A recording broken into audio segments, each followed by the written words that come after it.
The story of Adam and Eve is one that most of you will have heard before, and it features at the very beginning of the Bible in the Old Testament. Christians believe that Adam and Eve were the first humans to be created by God, but that didn't mean that they were perfect. In fact, they made a pretty big mistake almost straight away. In Genesis 3, we see that God tells them that they can eat the fruit from any tree in the garden except the one in the middle.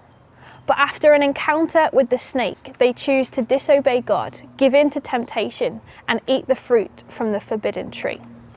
They faced a pressure to do something that they knew was wrong, but instead of ignoring the voice and saying no, they gave in to the temptation and just said yes. Adam and Eve knew that they shouldn't have done it, but they were tempted and they did it anyway. When I was 16 years old, my parents gave me very clear instructions not to do something.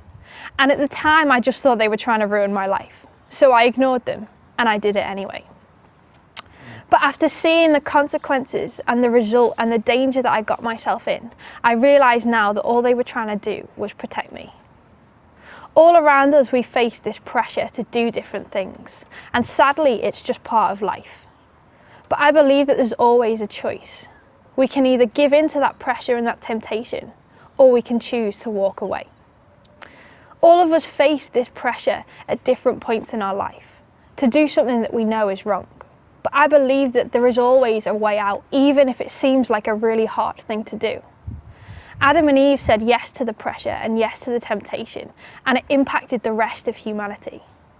I chose to say yes to the pressure too, and I ended up in a whole lot of trouble. We all face these different kind of pressures. And in this series in Pulse, we're going to be talking about those pressures and how we respond to them. We'll also be talking about different Bible characters, the stories and the journeys that they went on, the pressures that they faced and how they responded to them. In today's session, have a think specifically about the negative pressures that we face on a daily basis and how we can learn to respond to them in a better way.